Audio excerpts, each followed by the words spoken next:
On a Saturday morning, we'd like to welcome you. So town halls exist first and foremost for the constituents of the 4th District to hear directly from their representative. We thank you for submitting your questions, and we'll get to as many as we possibly can in the hour that we have. We'll prioritize questions from citizens of the county first, and District 4 secondly, so you might see me shuffling through numerous questions, and this is just to group them in an orderly fashion. We won't shy away from difficult questions this morning, and we'll draw them and ask the constituents to read them. And we'll have staff floating around with a microphone. Jim is back in the room. Jim, could you raise your hand? Perfect, right up here. So we thank you again for coming on a Saturday morning to attend the town hall and hear directly from Congressman King. We look forward to a civil and good discussion. That means you too, Congressman. So if you wouldn't mind, join me for the Pledge of Allegiance and stand.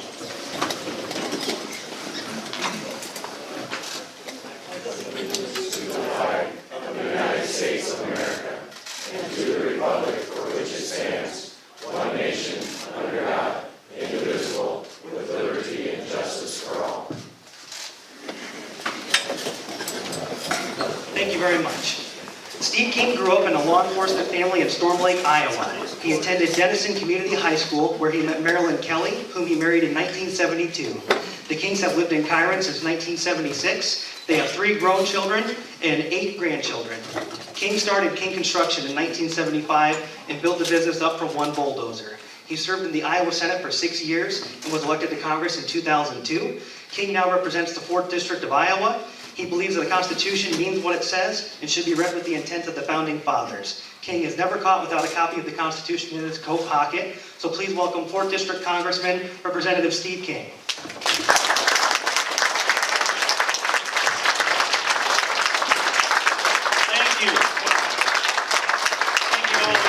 Thanks for the welcome here this morning. You know, what a guy won't do to draw a crowd in Primghar, huh? But I do appreciate you all coming out. There's a little snow out there, but it's nothing for us Iowans. And first of all, how many of you here are from O'Brien County? If you raise your hand, please. A whole lot of O'Brien County people. Good, because you're the first people we want to speak to today. And if we've got time, we'll listen to everybody else too. But I want to let you know that I owe you my best effort and my best judgment. And I've said that for years. And you know that, and I believe I've lived that. But second thing I was going to tell you is that, you know, we were going to figure out how to get the government opened up today. And due to some events that happened last night in Congress, I don't think we're going to need to take that topic up or at least solve that problem for in the short term until February 15th. There's no reason to cancel this meeting this morning because of that, though. Let's go on with some other topics while we're at it. And I'll just say a few things, and I'm going to save as much time as possible to be able to take your questions and answer your questions. First of all, you know, the big subject that's before us all, that some might refer to as the elephant in the room, is the situation of a New York Times quote. And it is stunning and astonishing to me that 4 words in a New York Times quote can outweigh 20-some years of public service, 20-some years of giving you my word every day. And not one soul has stood up and said that I've ever lied to you or misrepresented anything or given it to you in any spin that's anything other than what I believe to be the objective truth. And I even think about Brett Kavanaugh. When he went through that inquisition, he at least had accusers. I don't have accusers here. Not one soul has stood up and said Steve King has ever acted in a racist fashion, that he's ever discriminated against anybody. There's plenty of evidence out there to the contrary. It is, I think, worth noting that while they were spending millions of dollars calling me a racist coming up to the last election, that we were doing 12 events altogether for the Tanzanian Miracle Kids, which most of you know about by now. We organized 11 of them altogether, and 7 of them, staff was there, and I was at other places. 4 others I attended. We raised tens of thousands of dollars for the STEM operation in Tanzania, including the Tanzanian Miracle Kids. I met with Iowa State's President Wendy Wiederstein to plan a day that would establish a satellite program in Tanzania for Iowa State and agriculture. All this was going on while the others were campaigning against me, calling me a racist. Now, the good book says you shall know them by their fruits. You can't know them by the words of others. The words of others are enemies. But know them at least by their fruits. And so here's another topic that is in front of us. And I happened to just kind of by random, this popped up this morning as I was reading some material. And you'll recognize the source, but I want to give you the words first before I tell some of you who don't recognize the source. It says this: if you control the language, you control the argument. If you control the argument, you control the information. If you control the information, you control history. If you control history, you control the past. He who controls the past controls the future. Some of you recognize, I see the smiles on your face, George Orwell, 1984. We've arrived at this place. It might be after 1984, or we've maybe gone beyond where George Orwell imagined. But we have the left that's policing our language, and they're adding definitions to this English language that aren't in Webster's dictionary, but you will see them in the Urban Dictionary. And they're trying to control the language, then they control the argument, then they control the information, then they control history. If they control history, they can control the future. They know that. And I've resisted that for a long time. I insist that we look each other in the eye and tell each other the objective truth. That we call out people that are taking us away from that, because there's no way that we can be a free constitutional republic if we don't have freedom of speech, thought, and expression and assembly. We're doing all of that here today. And if we do that right, we can identify our problems, and we can debate the solutions, and we can come to the best conclusions. And that's what our republic is based on. The United States House of Representatives, 435 members. If we don't have open debate, if we can't discuss these things openly and hammer this out, sometimes passionately, then we can't get to the solutions. And I've watched in my time in Congress as more and more power has gone to the top, and less has been available to your representatives and the representatives across this country. About 2.5 years ago or so, they shut down the open rules. And now you can't even offer an amendment on the floor of the House of Representatives unless leadership, the Speaker of the House approves that there will be debate on that topic. That's how bad that is. And so I take my debate outside that, sometimes to the press. And I'm going to confess to you here, I've made more than one mistake. Don't we all have? I should have never done an interview with the New York Times. But you can tell you how it got to that point. I answered the phone call in the morning. I wasn't ready. I thought I should hear every word that everybody said, so I got a little hearing assistance here. It's wired into my iPhone. It wasn't set up that morning. I said, call me back in 10 minutes. I'm busily wiring it up, putting new batteries in, getting my phone so it works right. And he called back. I wasn't ready yet again. I was half ready. Before I really got it all figured out, I was in an interview. Well, I'm open. I talk to people. And there was no way for me to tape it on my end, and he didn't tape it on his end. There is no tape. It's 56 minutes long. And out of that 56 minutes, he chose those words and punctuated them the way he did. But what I was addressing was not those terms of white supremacy or white nationalism. Yes, he fed those terms to me, and yes, I responded to his question about them. But when I said, why did that language become offensive, I was speaking exclusively and directly about Western civilization. They are denigrating Western civilization today. And if they can break down Western civilization and turn it into the scourge of history, then our freedom is gone, and there's nothing left to fight for. A week ago Friday, Mark Stein was on Rush Limbaugh. He took this topic up for 20-some minutes. And in that period of time, he talked about what happens. What happens when they take, he said, why can't Republicans find a hill to fight on? They wouldn't fight on transgender bathrooms. They wouldn't fight on defunding Planned Parenthood. And now they've sacrificed Western civilization. And now I've got news for you, he said. There's no hill left to fight for if you sacrifice Western civilization. So I'm in the middle of this battle. You asked me to do this. That's my opening statement on this. And there's a whole lot, I'd like to say. But I wanted to put this in a compressed fashion so that you can see what's going on here. And I think that, as I hear from you, I'll do my best to answer your questions as directly and concisely as possible. I appreciate you all being here, and I really appreciate, especially the O'Brien County people who are here. You are some of the best there are, and I love seeing you at the events we do, and I'm always happy to come back to O'Brien County. So I'm going to turn this over to Colby for how he's managing the questions, and we'll take them in the order that he's described. So the first question this morning is going to come from Bill Clinker regarding committee assignments. And then the second question will come from Kathy Winter. So Bill Clinker, are you perfect? I just want to know how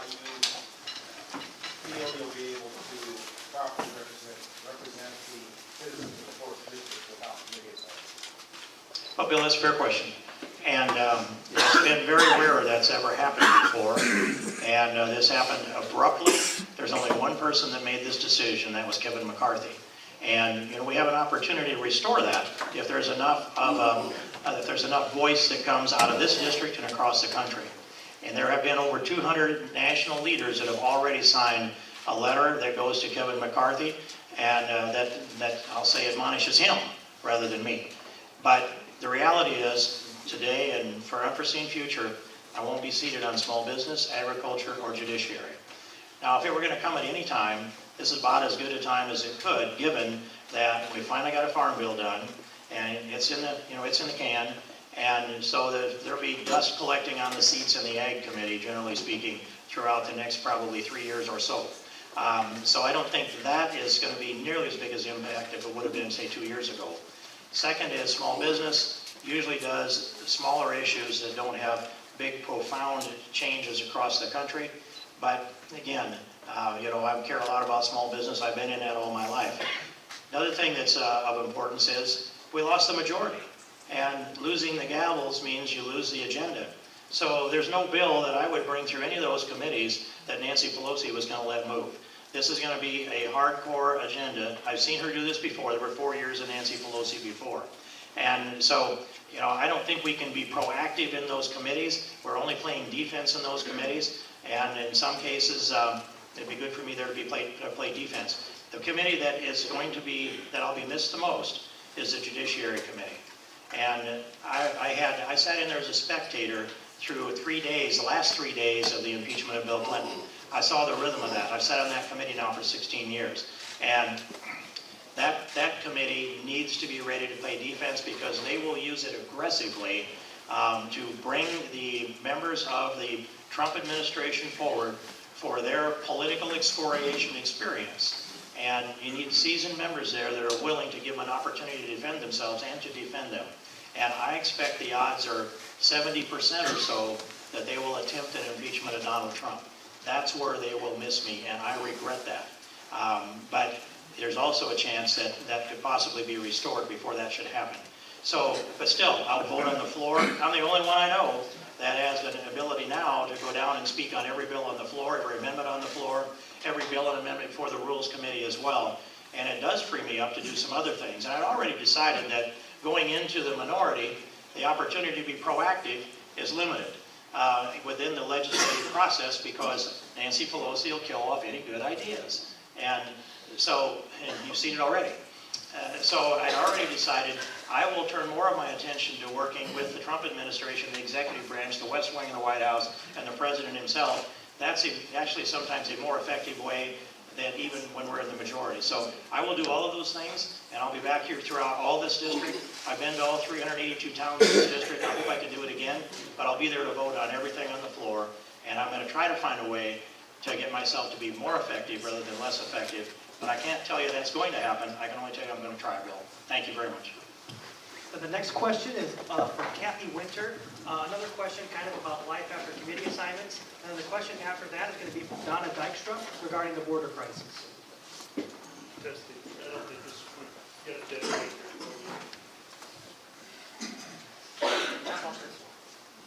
Testing 1, 2, 3. Sorry about that. Kathy, Yeah, I don't need a microphone. okay, sounds great. Thank you. My question would be, considering that you have no committee assignments, can we as taxpayers expect to see any fiscal savings on staff or travel reductions?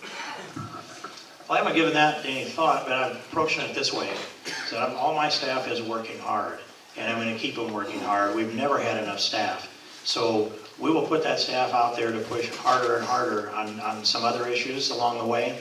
And they are freed up to pay a little more attention to constituent services. By the way, while I have this opportunity, I want to thank my staff for being some of the best staff there are in the country for constituent services. And I say even Tom Harkin, when he was in office, would say that publicly, that we've had great constituent services.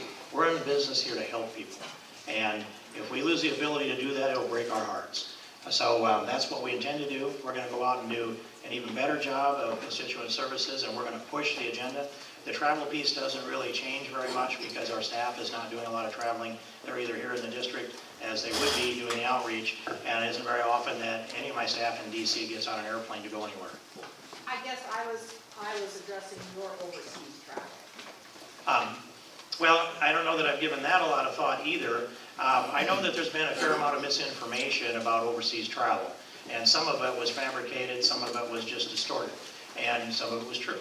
I have a couple of obligations. I'm a delegate to the OSCE, the Organization for Security and Cooperation of Europe.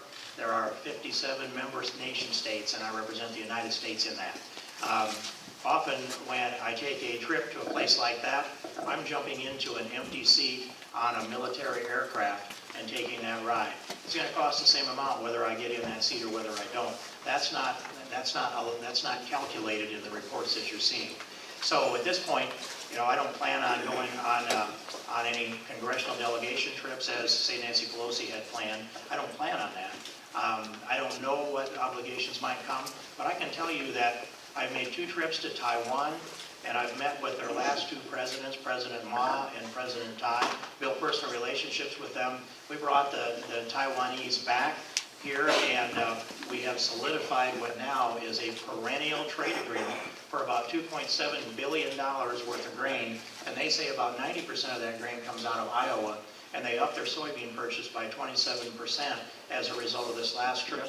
I took them through from say the heart of Iowa up to Newell to a soybean, or up to, Nevada to a soybean producer, and was then with them on the bus all the way across, clear up to Hinton, and all the way pointing out to them that they'd never seen before, horizon to horizon row crop production. And we have built that kind of relationship with them, and that's the kind of deal that we could lose if I stopped travel. But by the way, the Taiwanese paid for both of those trips over there, and I've sent 6 of my staff over there, one at a time, on different trips to tie those relationships together. And they went each time, one at a time, over there, funded by the Taiwanese. So I'm going to do what I think is right for this district. And by the way, I have another trade agreement that I'm working on in a completely different country that no one seems to know about. You won't. So I won't tell you about the subject or the details of it today. But it could be far larger than the Taiwanese deal and do far better for our Iowa producers. So I'm going to keep doing what I think is right. The travel expense is a piece that it's awfully hard to look at it objectively and come down to a bottom line number. Thanks for your question. Next. Well, the next question is from Donna Dykstra. And Colby, if you can get a microphone to Donna or whoever, I want to either have you or Jim repeat it into the microphone because the press will appreciate that. Okay. I get this as close as I can to you. Yeah, Mr. King, I was just wondering, what's your opinion? Do you think in the next 3 weeks there's any possibility of getting this border crisis or wall from this going? Well, we're trying to, thank you, Donna,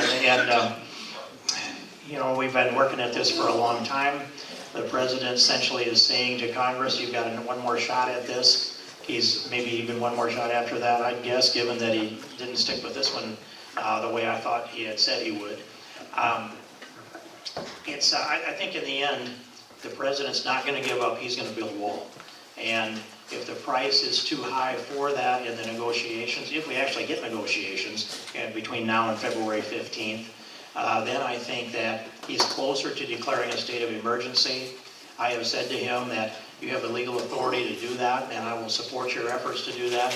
I'm out of patience with this argument, and I think the quickest way to get them to the bargaining table is start building the wall. And so that's my advice to him.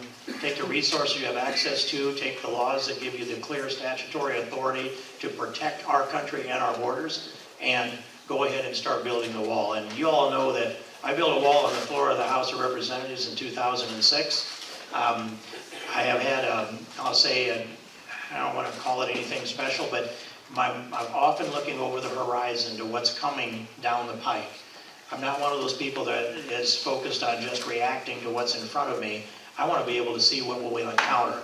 And as I watched what was happening clear back then in that 2003 through 2007 and 8, we had Border Patrol testimony before the Immigration Committee of the House of Representatives that said that they had 1 million border crossing attempts a year that they interdicted. And I asked them under oath, what percentage of the attempts do you interdict? And they said under oath, well, we think maybe 25%. So that meant 4 million were attempting to cross the border in a single year. And we stopped 1/4 of them, 1 million, and 3 million made it in. A few went back, a few died, the rest are still here. And I looked at that and I thought, how many is that a day? 11,000, actually a night, not a day. 11,000 a day was the rate. We have to do something, and there's all the reasons that you know, and I'm really glad that we've elected a president that understands this, and I encourage him to stand on principle. Thanks, Donna. How are we doing? Find out tomorrow. We actually beta tested everything twice. Testing 1, 2, 3. All right, sorry about that, everybody. We had the wireless microphones, and technology can be a best friend or a worst enemy. So the next question is from Jay Hoffman regarding to the shortage of agricultural workers.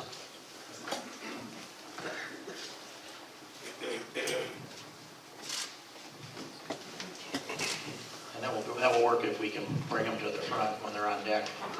Morning, Okay. Congressman Dave. Okay. I visited with you a few times in Washington, D.C. I feel we need after looking at border security, I feel we need a guest worker program, but it needs to work for the livestock industry. The H-2A program is too short of a time frame. I guess I want to see once where you stand on that, because we need probably a 2-year program to get those people in and train them either for livestock production or packing facilities. Well, thank you, Jay. And most folks in here will know where I've stood on this, that I don't want to reward people for breaking the law. If you do that, you erode the rule of law. I want to restore the respect for the rule of law. That's been the center of my immigration position all my adult life, clear back to 1986. But, Jay, in response and reaction to the statement and the positions that you have taken and others, and I've heard quite a lot of a similar statement, I know what you're saying is a real need for our producers here. And I had this conversation with the president back in October, and I pointed out to him that he has the authority, the legal authority. We're always digging down into these statutes and case law, and that the president has the legal authority to require a bond.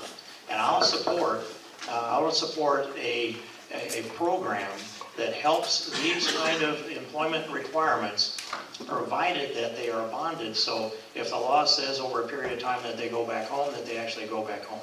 And I want that to be blanket across something like 40% of our, some will say 50% of the illegal aliens in America are visa overstayers. And we've been pushing, I have a bill, and I've been pushing this for a long time. The president could do it if he just by executive action. But I have a bill that does this. Yeah, just say that you're in another country, you want a visa to come into America, and you apply for that visa. We say, okay, enter the information on your credit card, and we'll record that. We record the credit card as a potential billing, and when you return back home, and according to the visa, then we release the hold on your credit card. If you don't return back home by the date, then we bill your credit card and use that money, and it goes into a law enforcement fund. That's essentially the bill that I've introduced. But I'll support being able to bring in legal labor, provided we bond them, if the condition is that they go back home at the end of a period of time, whether it's a year or 2 years or whatever it might be. And but we are in this situation, and I'll just say that if I'd had my way back in the beginning, back in say 2003 and 4, we would have secured the border, we would have built the wall, we would have shut down illegal crossings into America, we would have shut down a lot of illegal drugs coming into America, and at that time we would have restored also the respect for the rule of law, and we reach that point, and then we can have more open discussions about the things you're talking about, but this dialogue gets all wrapped up in the 20 or more million people that are illegally in America, and the whole flow of illegal drugs and the occasional terrorists that come across. That's bogging this thing down. We can't get to the rational solutions because we have irrationally let our borders stay open and not secured them. And the first thing is secure the border and then talk about everything else. And I think maybe we will get down to that if the president declares a state of emergency, but I don't think the Democrats are going to agree with it. And that's only going to make you partially satisfied, I know, Jay. But you have moved me on this, so thanks for speaking up. Thank you, Jay. So the next question will be from Lori Scroggin, and then the question following that will be from Tom O'Brien from Sanborn.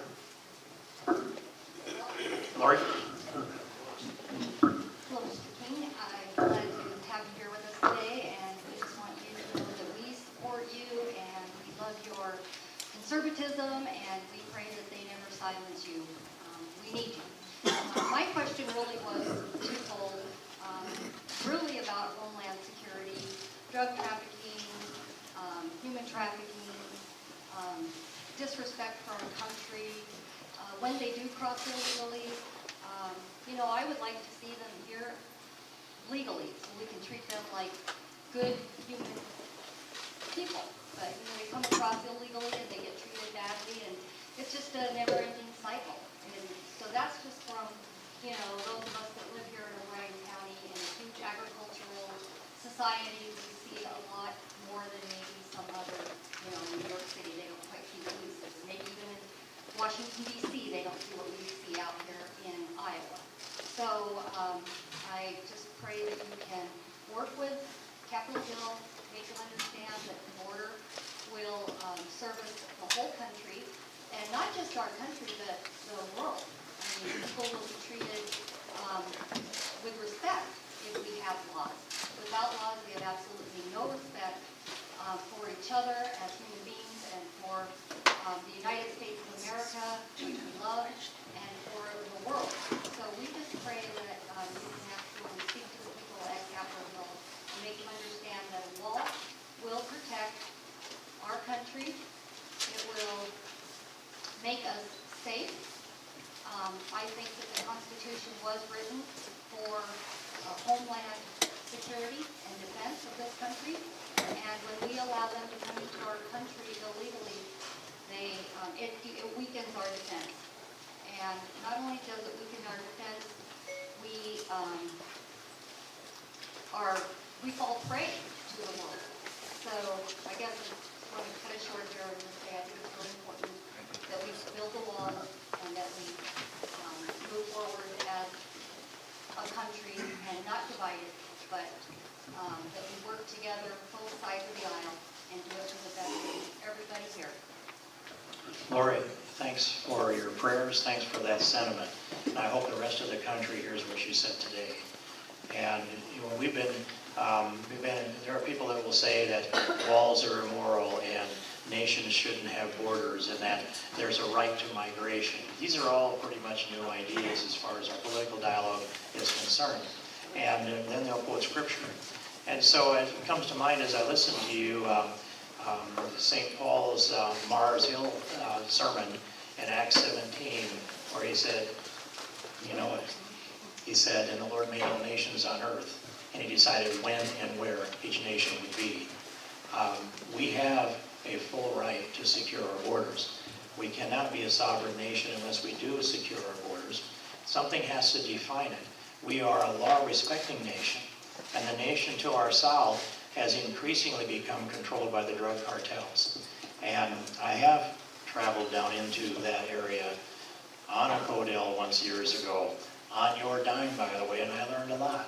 And I met with the cabinet members up in Mexico City, and they served tequila at 11 o'clock in the morning. I thought I should take one for the team. Sometimes it's not easy. That's not my idea for breakfast. But also I've traveled up and down and in there, and I sat with the Border Patrol. I camped out with them for as many as 4 days altogether, and day and night. Listen, you learn a lot when their guard comes down. And just the other day, I met with the ambassador to the United States from Guatemala came into my office. And so I asked him point blank, are people in Guatemala mortgaging their homes in order to pay the drug cartels to smuggle their children and grandchildren on that trail of death all the way up to the United States? Are they mortgaging their homes to do that? And he said, well, yes, that happens. They may not know why the bankers may not know why they're mortgaging it, but it happens.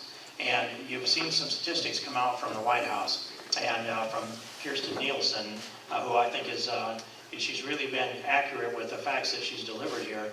But some statistics, and they don't match up to be the ones that I heard. In a trip down there, I went through the transfer houses where they're taking unaccompanied alien minors, and they will house them there until they find a place to ship them up into the United States. Walk in and talk to them, usually through an interpreter. I asked the workers there in several locations, and I asked them, how many of these girls are sexually abused or raped on the way up from their Central American country into the United States? And their answer wasn't the 31% that you heard from DHS, it was 75%. And I ask, how many of them get birth control before they leave? And they say, that's 100%. So can you imagine being a grandfather and you're going to send your daughter out of El Salvador and you walk down the street to the pharmacy where you don't need a prescription and you pick up RU-486 morning after Plan B pill, monthly supplies of contraceptives, and you start your 13 or 14-year-old daughter on contraceptives, and you're going to send her through that knowing that 3 out of 4 girls that go up there are going to be raped on the way up to America. That's one of the things that we're perpetrating here by having open borders in the United States. And 80 to 90% of the illegal drugs consumed in America come from or through Mexico. And they stopped enough fentanyl to kill every American. That's how bad that is. And we lost 74,000 Americans to drug overdoses last year. And it's killing people. More people died in 1 year than were killed in all of the 10 years of the Vietnam War to a drug overdose. And we don't have a handle on that because we can't secure our borders. And I've been down there when I learned from the Border Patrol when they picked up a person of interest from a nation of interest and they hand them over to the FBI. And at the moment that happened, it's a classified event. But I've been there to catch the information that it's 7 of them that I know about in the little few days that I've spent all together.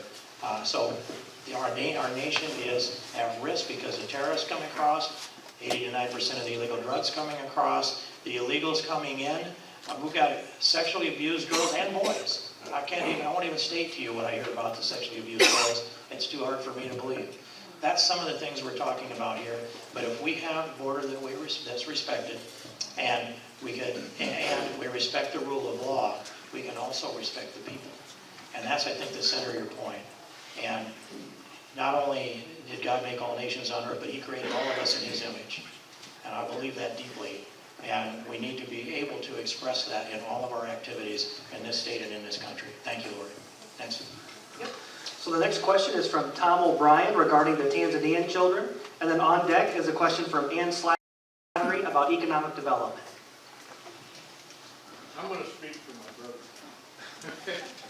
His question was about these kids from Tanzania, how they got here, how they're doing now, and that whole process. Everybody might not be familiar with that. And, you know, you being accused of being a racist and all that other stuff. And I know you're not, Steve. I've known you forever. But what you went through to get them here and that whole process, I think everybody deserves to know that. Well, thank you. And anybody missed, that's Kelly O'Brien, who has long been the chair here in O'Brien County. I don't know they named the county after you, Kelly, but you're holding up the moniker pretty well, you and Tom are. And thanks for the opportunity to address this. And I'll put it this way, is that I was on a trip through the Balkans. It was in May of 2017. And I happened to have been in Sarajevo, a meeting with the Charge d'Affaires there in Bosnia, and I got a phone call from Dr. Steve Meyer. Dr. Steve Meyer is an orthopedic surgeon. He heads up the STEM organization out of Sioux City, and that's the Siouxland, Tanzania Education Medical Ministry. And Marilyn and I have supported that for a good number of years. He's my pheasant hunting buddy. But when I get a phone call from Dr. Steve Meyer, so it shows up Steve Meyer on my phone. I look at that and I know, okay, this is going to be a request for a miracle. And he is a very determined individual with the deepest faith of anybody I know, and he's pulled off some things that, all for the good, that you would think were impossible when you start. And we've helped him with some of them. Well, this was a bigger mission than he'd ever asked me for before. And he said, Steve, you probably heard about the tragedy in Tanzania. And I hadn't. And he described it to me. It was a school bus with 38 passengers on it, all but 3 of them 10 to 12-year-old kids, Tanzanian kids. And it had gone off the road and nosed down into a ravine. And he had some of his missionaries were in Tanzania that happened to be behind that bus, third vehicle behind.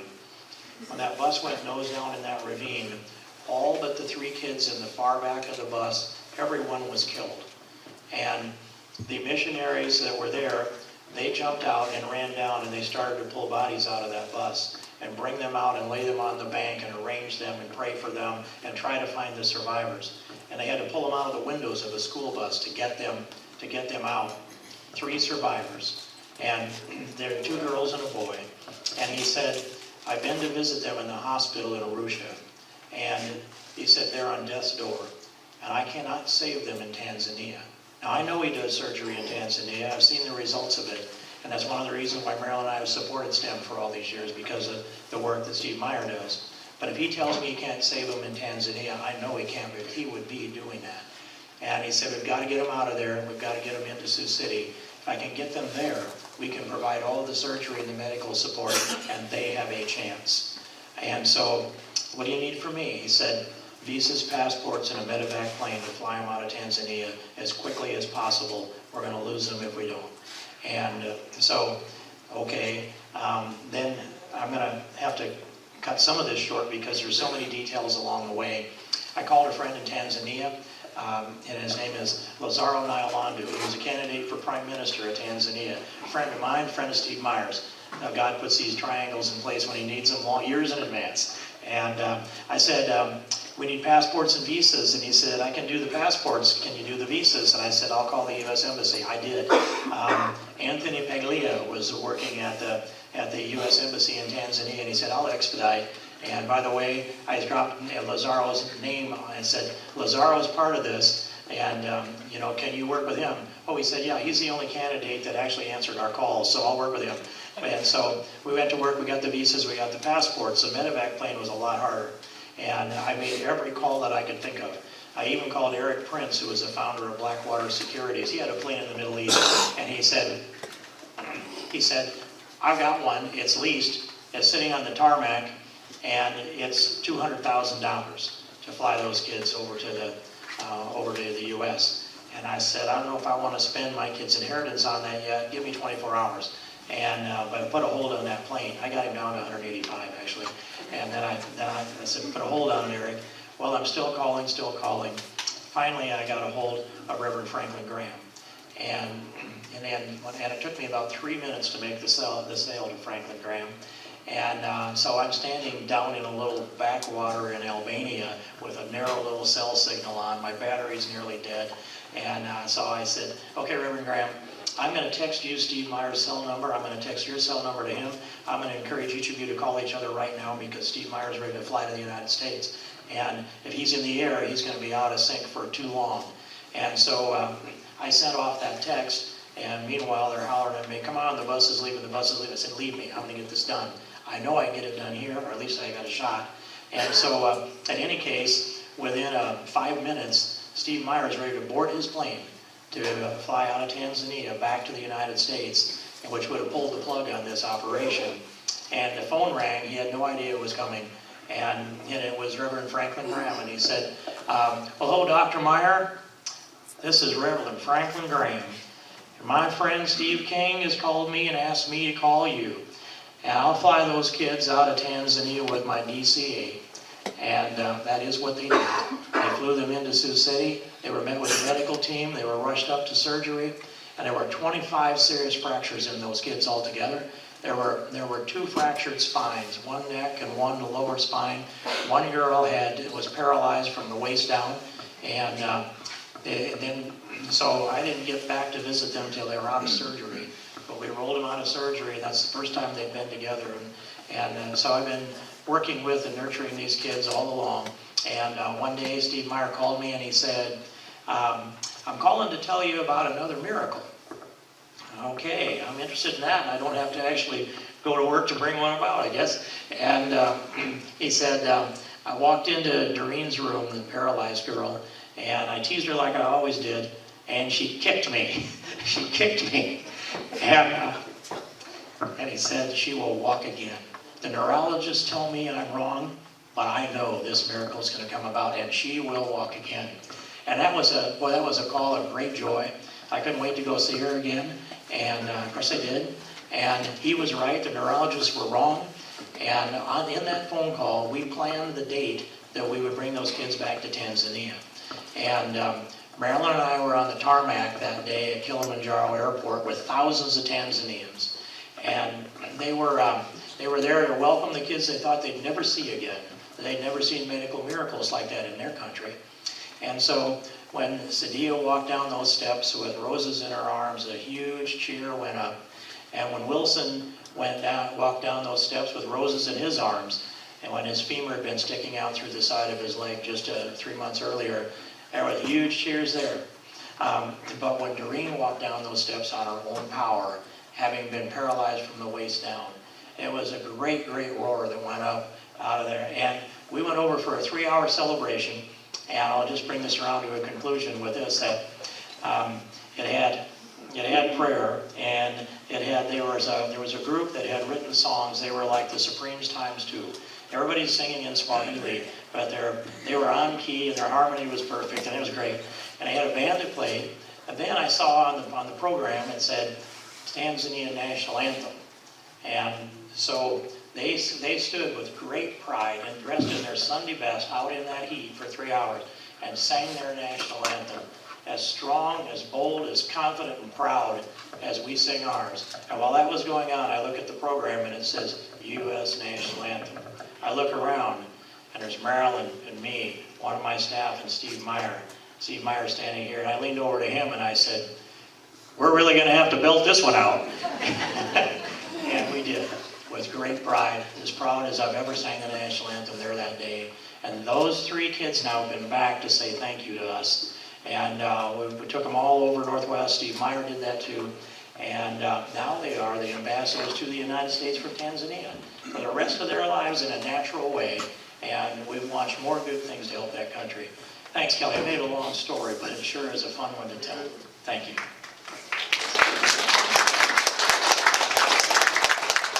The next question is from Ann Slattery regarding economic development and economic growth. And then on deck will be Lowell Wilson with a question regarding the H-2A visa program. Good morning. I am from Spencer, Iowa.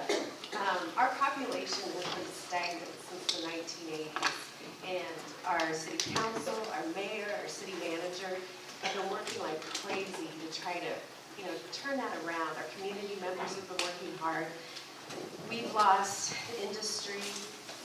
How can you help us bring young families to our place in particular and prosper economically, but also rural Iowa, we're really suffering, and we need a leg up, and we need you to advocate for us. So how are you going to do that? Well, and I just know that several years ago, I worked with a group of young leaders in Spencer. That was part of their task. Now, is that group still going, and are you part of it? Well, I don't know the group that you're talking about. Okay, I can't give you exactly the name of it from memory now. I can remember some of the faces, but I better not say their names here. But some of those things do help. Here's what's happened here in Iowa. We went into a farm crisis. This was launched because of the grain embargo in 1979. By 1980, we went into an economic tailspin, and money just didn't move. Almost everybody that went through that time had serious trouble, myself among them. And what happened was that, and I can see it all around my neighborhood. My wife was teaching school. We knew all the families. But what happened all around my neighborhood and also all around Iowa and all around the Corn Belt is that those kids would sit down at the supper table and they'd hear the conversation of their parents, and it was this. It might have been subliminal, it might have been direct, but it was, there's no future for you here. There's no economy that's moving, this farm isn't making me money, the livestock isn't making me money, the outside jobs that are going on are few and far between. And so those kids were told, they were taught, I don't know if they were exactly told, some places they were, go get an education, take your degree, and don't look back. And so they moved out. They went to college and they moved out. And they went to places like Texas or out to California or down out to New York or Connecticut. And those people, my neighbors, now buy plane tickets to see their grandchildren. We couldn't keep our kids here in the 80s. And what we're missing now is the children that were born to those children that moved out in the 80s because of that deep economic crisis that we were in then. And so what I think is that we need to push a strong message out here is that we're living right in the best place in the world to live and raise a family. Who wouldn't trade a great deal to be in a peaceful home in Primghar or any other community around here or out on a farm? So all they need is economic opportunity. All they need is good paying jobs. All they need is an opportunity for entrepreneurs to see and be inspired to stay here or come here because of our quality of life. Things that we can do to help that are infrastructure and also high-speed internet services. And you can operate here, if it's good enough, as well as anywhere in the world. I don't know if we advertise that well enough. We watch our families come back in. That's a good thing. But in the end, people are going to migrate towards economic opportunity. And that's what dictated the exodus out in the 80s. And by the way, we taught our kids something exactly opposite from what I've said here. Marilyn and I have 3 grown sons. We went through some of the hardest of times. I remember April 5th, 1985, when we hit bottom. And Marilyn went into the refrigerator and she pulled out the leftovers she had. A little leftover hamburger, she dumped that in the bottom of a casserole. And then she had a little corn and some beans from Pork and Beans. And I think there's some green beans in there too, and she put cornbread on top. It was awful, but it was the feast of the poverty. And I said, we should eat this every April 5th, the rest of our lives, to remind us about what it was like when it was at the bottom. Well, she would never cook it again, and part of me's grateful, but I don't forget. But those 3 sons were told, if you don't like your opportunities, go out and create them. Family matters. Family is important. It's precious. And if we can keep our families together, if we can keep the grandparents close to their children, close to their grandchildren, then we have a real high quality of life. And doing so, it should attract other people here. Today, I can go to church with all 3 of my children and all 8 of my grandchildren on a good day. It doesn't always happen at the same time. Then we go to somebody's house and one of my daughter-in-laws cooks some good food for me. And I have this great grandpa time, and I have a tremendously high quality of life for the times that I've lived. And I'm very, very grateful to that. And I hope that can be something the rest of you can experience too. So the quality of it is great. We don't have enough people yet for the jobs we have. But I think we can be a magnet for people to come here if we tell them what matters here and what kind of quality of life we have. Well, we are doing that in Spencer. We have great families, we're pro-Spencer, but what are you tangibly going to do? Like in Congress, fight for us, advocate for us, any tangible actions? Or would you give me a tangible recommendation? I don't know. I'm just so Okay. frustrated. We've been working in our community we've been working with different agencies to, lift the arts and culture up so that young people will be attracted, to come, so we have things to do. It is a great place for families. It is. We don't have the jobs. And Spencer's a regional center. This is the same difficulty that exists across this country. Everybody's competing in the same way. And, another thing that we have is we have a birth rate that's down now below replacement rate. And that's starting to affect the people that we would otherwise have. And I'm a strong supporter of the pro-life position. And when I think of the missing babies that are part of I want you to go and... I know you don't want me to talk about that, partisan but there's at least aside, 60 million babies that are missing in this society. We need tangible actions. We need industry and economic development, and we need people businesses to come to Spencer and to advocate for us, talk to businesses. Well, I'll keep doing that. I'll keep working the transportation and working the telecommunications and making sure that you have all of the facilities that you need. I'll keep doing that. I'm all for that. And also, I'll keep my ears open for good ideas. And I hope you can come back to me with some good ideas out of Spencer, or else I'll go up there, we'll do a meeting, and we'll sit down with your people. Deal. We'll make it done. We'll make it happen. Thank you. Thank you very much, Ian. The next question is from Lowell Wilson regarding guest worker program. And then after that, we'll have Pamela Harmon of Paulina.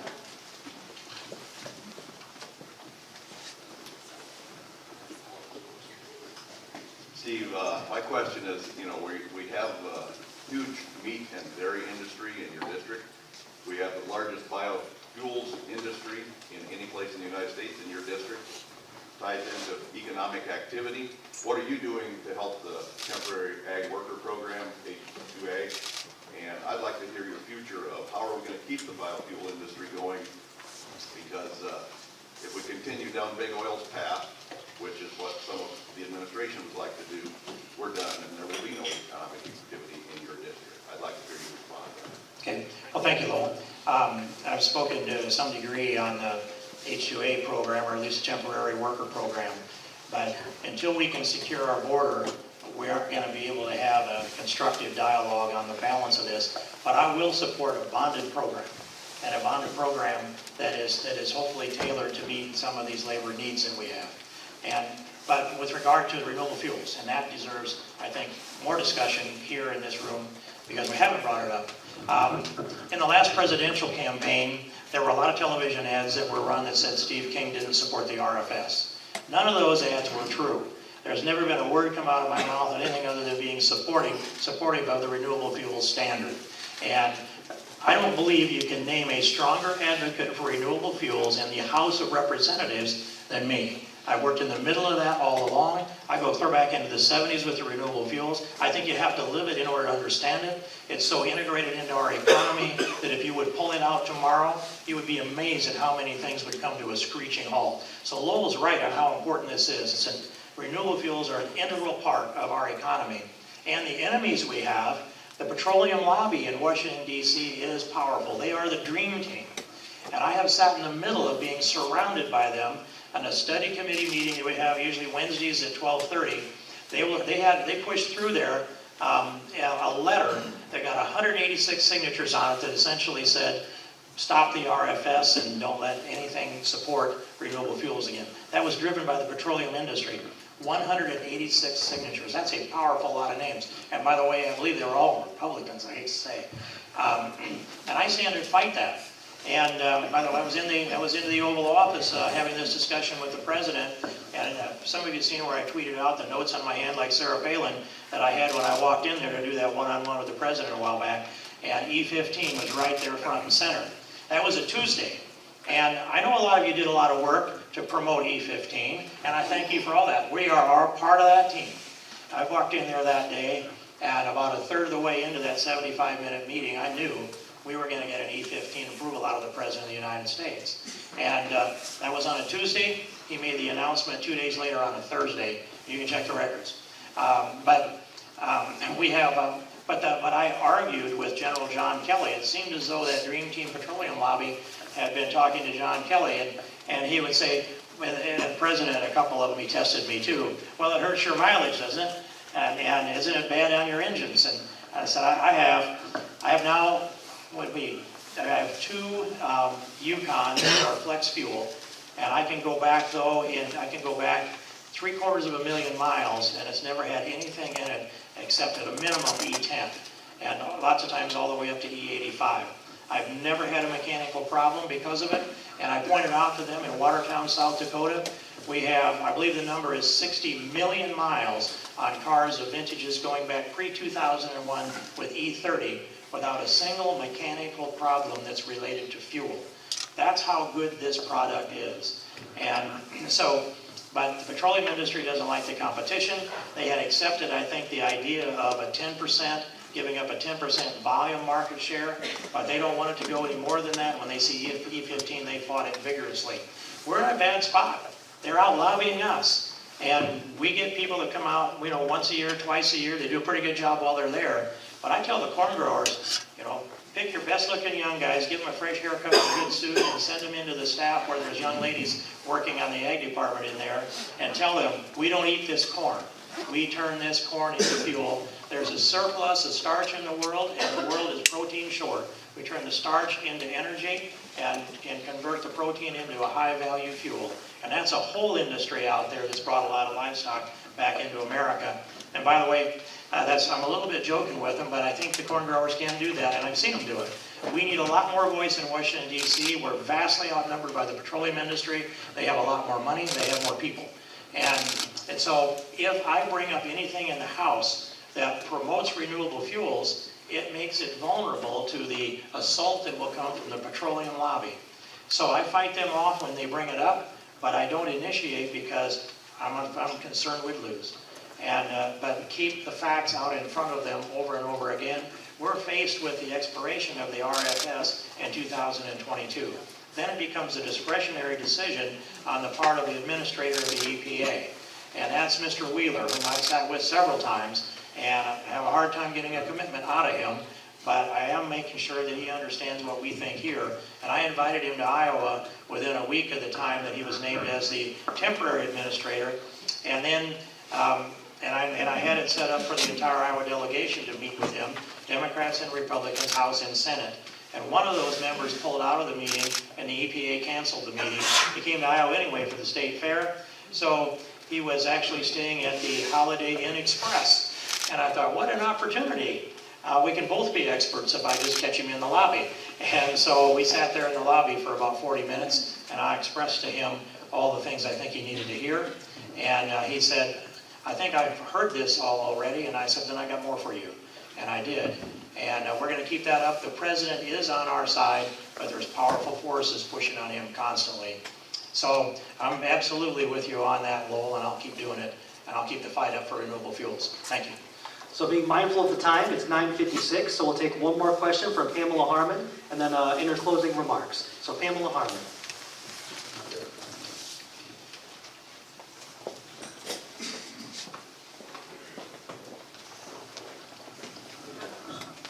Congressman Keith, thank you so much for coming. As I came up today, I thought it must be difficult to come with the difficulties you've been through to come back and face your constituents, and I was wrong. You're proud, you're talented, and we're proud of you, and thanks for coming to see us. We support you. Comments when I do a question.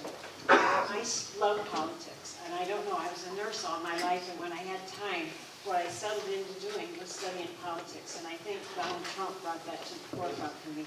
I watch Fox, I think 18/7 every day of the week, and so I study the Constitution on the internet. Hillsdale College has courses on the Constitution, and all the answers are in the Constitution. I think the problem is we're going to lose our Constitution if we don't get serious. There's a serious progressive movement out there that wants to take us away from the America that we know. And we all get focused on our specific problem that pertains to us. But right now, we've got a bigger problem, and that's saving this country. And I do believe that everything that happens in Washington right now, it's all connected. It's not an event like your event here, and a Kavanaugh event here, and a Pelosi filibuster here, or whatever. It's all coordinated. It's a progressive movement to change this country.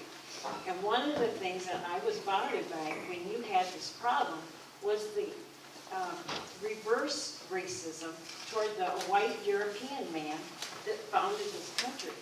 And that's the values that we're built on.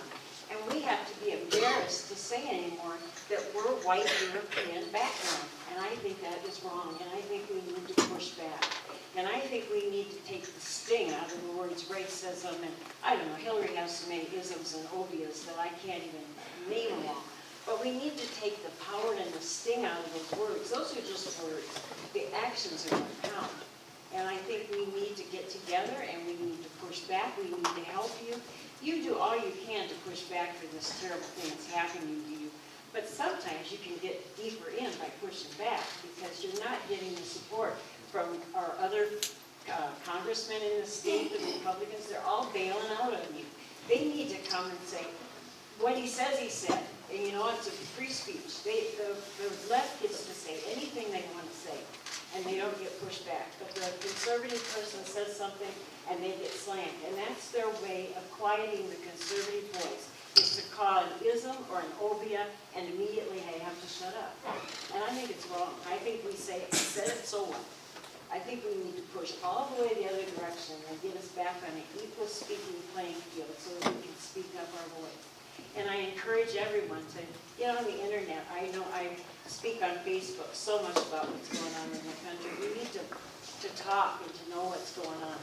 And it's really all I have more I could say, but I want to mention one other thing. We started to speak about your pro-life activities, and I'm sad to hear what's happening to the heartbeat legislation. Can you tell us a little bit about that and why it's being hit the courts and why it's being investigated? I can, Pam, and I'll wrap that in my closing statement here. Thank you. First, I'd say in response to your statement and your question, Pam, that we can do the things that you've described, and we can at the same time embrace everything that Dr. Martin Luther King taught us, all at the same time. And if we had stuck with his vision, we wouldn't be in the place we're in today in this society, in this country. And so to the heartbeat, is a bit of a longer story too, but I've been deeply engaged in the pro-life movement for a long time. I've spoken at the March for Life more times than I can count, and been, of course, involved in the March for Life more times than I can count. Nobody wonders where I stand on that issue. It came to me really clearly when 1976, when I held my firstborn. And I thought, how could anybody take this little child's life who was less than an hour old? How could anybody take his life a minute after he was born, or a minute before, or an hour, a day, or a week, or a month? When did his life begin? What is that definitive moment? And that's the moment of conception. And so that's always been the case for me, that human life is sacred in all of its forms, and life begins at the moment of conception, and it ends at natural death. That's, of course, where I've long stood. And Phyllis Schlafly was one whom I greatly admired. And Phyllis was a living, breathing icon in her time, and a great friend. And she often said that I was her favorite congressman, which put an extra responsibility on me, I thought. And but in any case, we lost Phyllis a couple of years ago. And I was there with her at the last Republican convention she attended, and she influenced everyone she was at.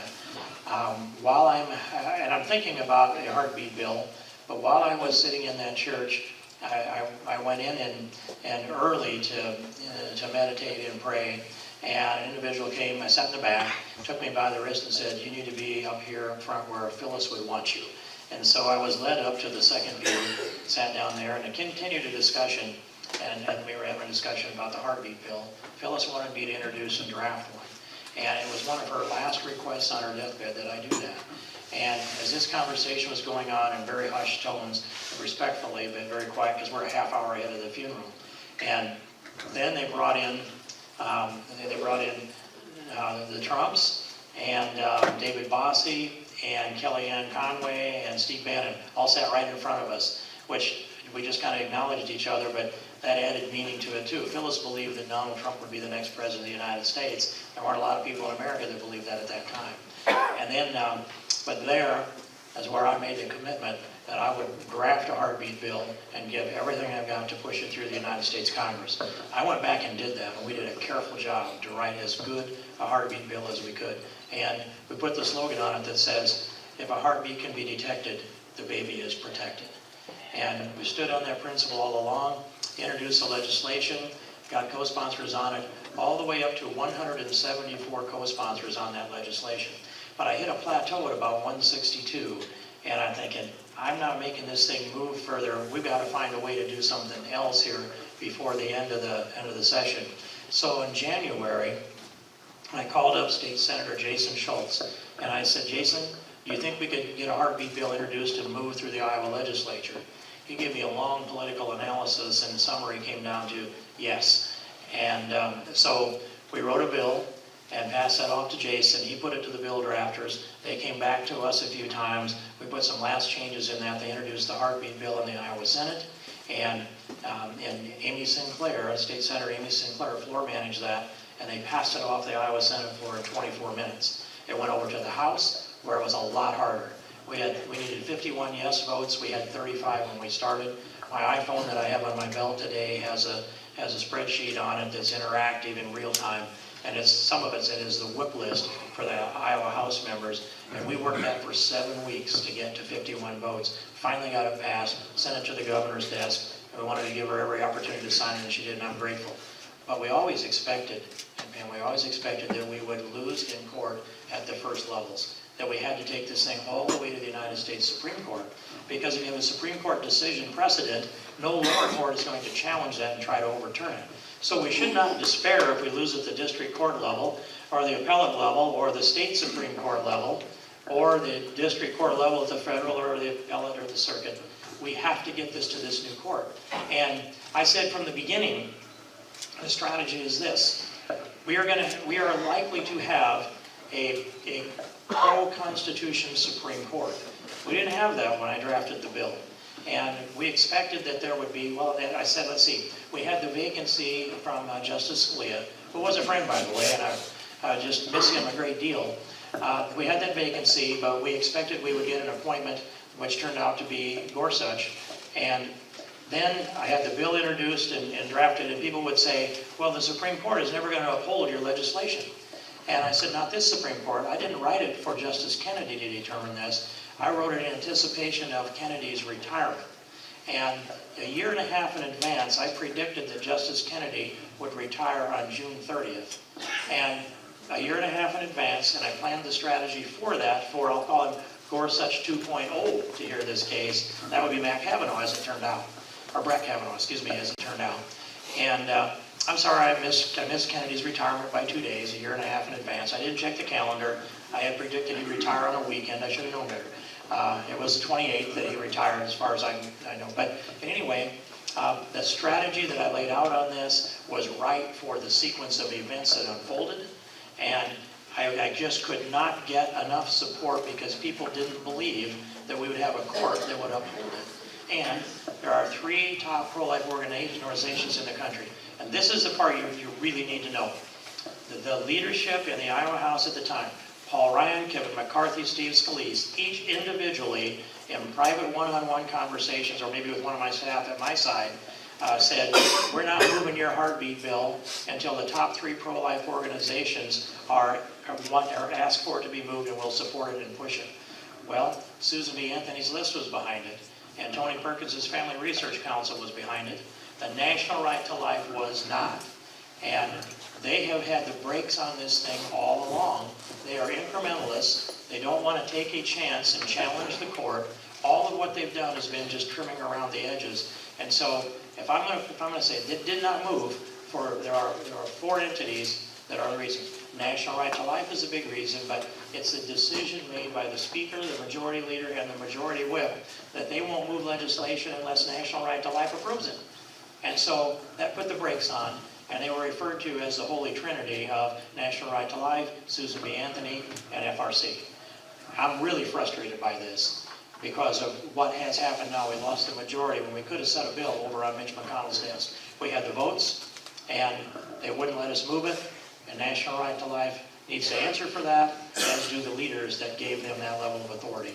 So that's what happened with Heartbeat. I'm not done. We've got 55 co-sponsors in this Congress. We think we can get to 174 with the Republicans we have left.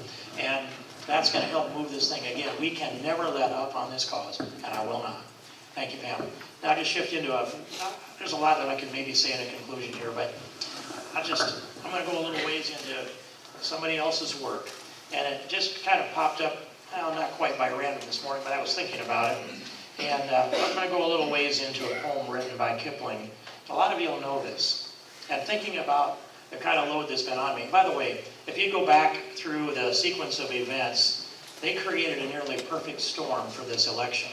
That nearly perfect storm didn't really start until October 25th.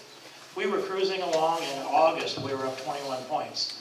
And the first 3 days in October, we're up 20 points. No real difference. Then, 13 days out, we were up 18 points, in spite of all the negative that was poured on, in spite of all the money they were spending, and we hadn't spent a dime in advertisement yet. And in fact, in the last 4 times my name's on the ballot, we have averaged about $30,000 in ads is all we bought, while they spend millions against me. But up 13 days out, up 18 points, and on the 25th of October, there was an article that was written in the Washington Post that said, I had done a meeting with Nazi sympathizers in Vienna. That story is false as it can be. I can fill you in with lots of details. I'm not going to take the time to do that. It's easily proven. Any reporter should have known the difference. They wrote that story in the Washington Post, and it went viral, and others write stories off of that story. And Jeff says tens of thousands of stories emerge out through all this cyberspace that has just went viral. That kind of started the beginning of, started a nearly perfect storm. And then we had the Weekly Standard sent a reporter out here. He wrote 3 nasty, dishonest stories. And one of them said that I called Mexicans dirt. Of all the people in that room that day, he was the only one that held that position.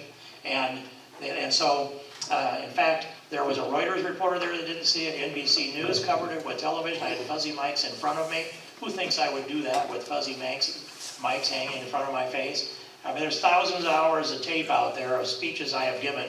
There's nothing like that came out of my mouth. They reported it, though, because one person thought that was right. By the way, that magazine is now defunct. The Weekly Standard is gone, and what they did here in Iowa was the last straw for the owner, and he shut that place down. I knew about it a week before they did.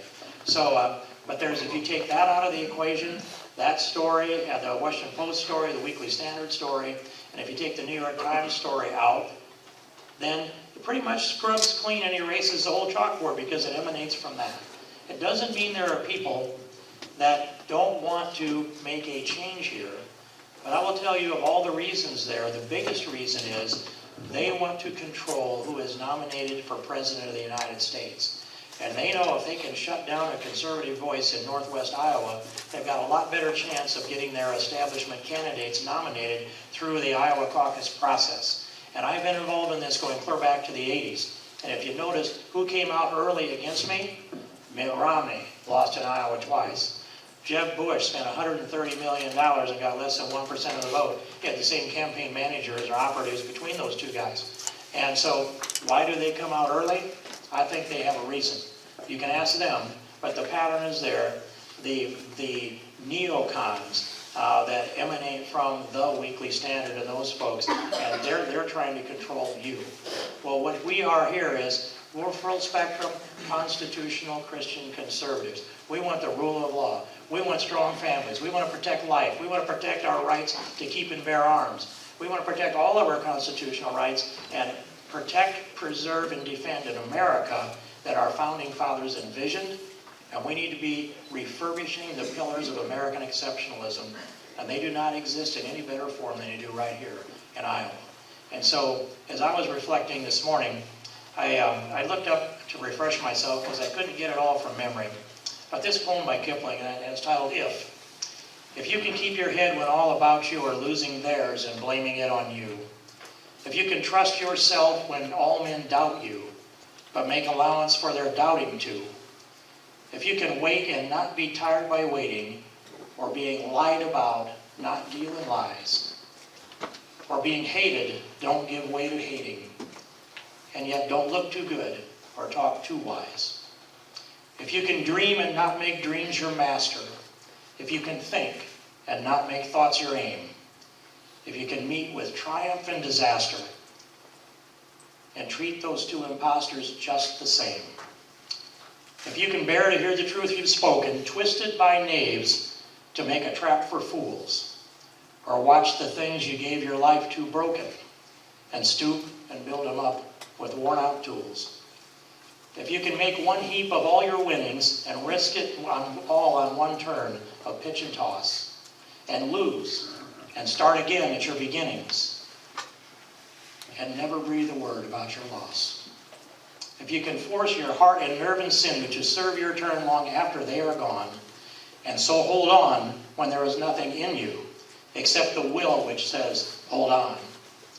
If you can talk with crowds and keep your virtue, if you can walk with kings, nor lose the common touch, if neither foes nor loving friends can hurt you, if all men count with you but none too much, if you can fill the unforgiving minute with 60 seconds worth of distance run, yours is the earth and everything that's in it, and which is more.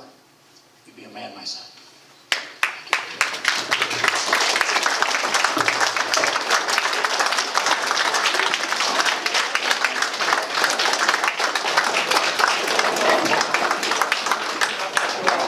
That was good. Thank you all very much for coming out today. I know we have a lot of people from local, regional, national media that had a long drive. And also our thanks to all to the local folks of O'Brien County and the surrounding area for coming out. Drive safe.